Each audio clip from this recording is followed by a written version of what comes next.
So we're about to look at the footage of the Bennett gas balloon race. You saw the takeoff, and this is the story afterwards.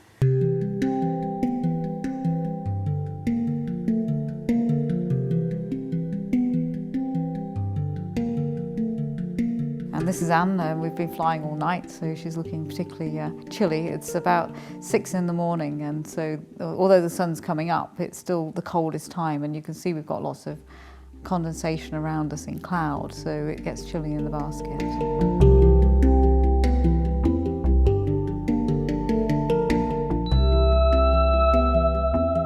So this is about 7 o'clock in the morning, and we're coming over Guernsey, which has got two advantages. One, it had mobile phone service, and two, it looked beautiful and we could see it. We had cloud cover, as you can see, and we sometimes went into these clouds, but the actual island itself was great to see. Seeing islands makes you feel, I don't know, some way connected, because of course seeing the sea all the time, it's not boring, but there's nothing else to look at really.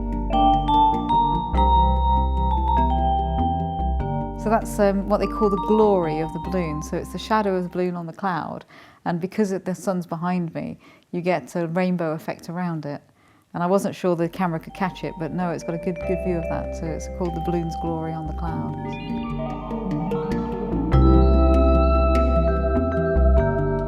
So this is in the morning, and we were looking around to see if any other balloons were near us. We could hear them on the air traffic because we were talking to Guernsey and staying clear.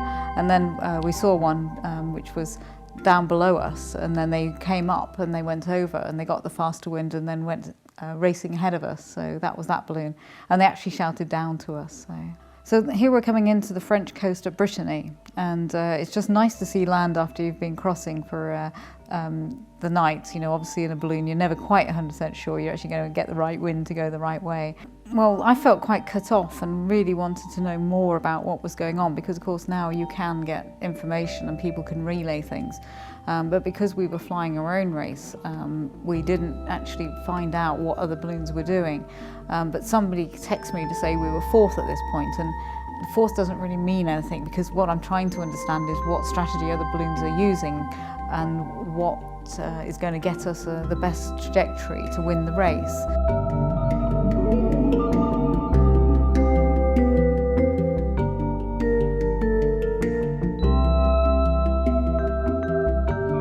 About to look at the landing. Unfortunately, I couldn't obviously show you the landing.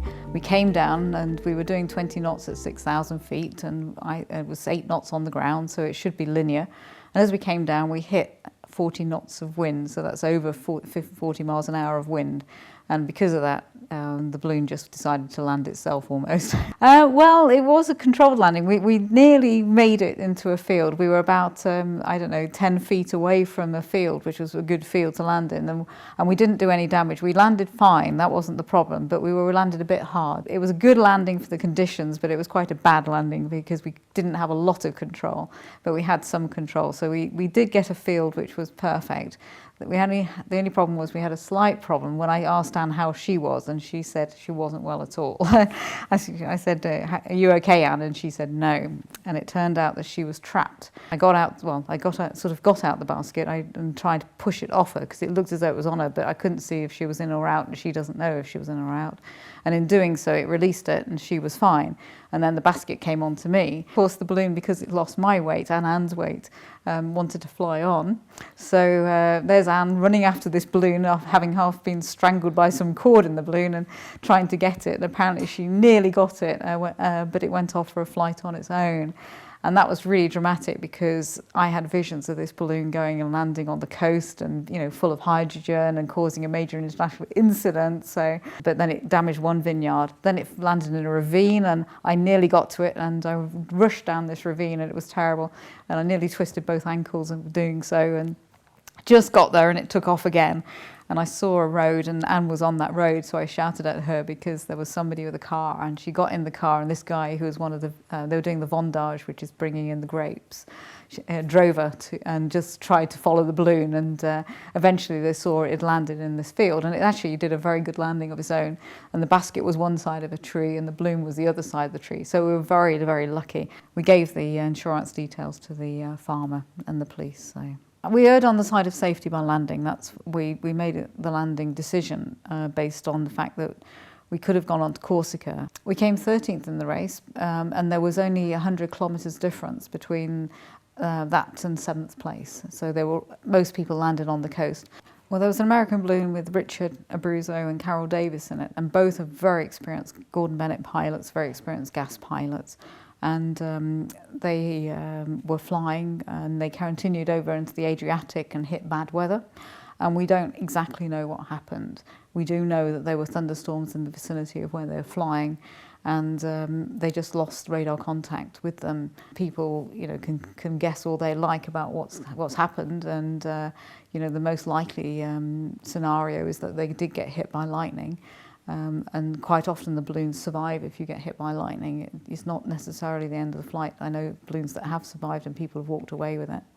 But there was a report that the balloon came down at 50 miles an hour at one stage after the time they lost contact, which isn't very, very good news for the hopes of finding them, really. Both Richard and Carol loved the sport. So, you can't say anything other than, every time I think about it, I get goosebumps, and it was just a horrible tragedy to happen. But they would want the ceremonies to go ahead. They would want the winners to be recognised, and we had a minute's silence for them in the briefing. We had a debriefing after the race, and we had again a minute's silence, and also the piper played. And I was in tears because I do know both Carol and Richard very well. And it was just nice to grieve it, really. And at the moment, I'm still not, fully, to terms with them not being there. They're just incredible people that I get to see every time we have this race, and for them not to be there.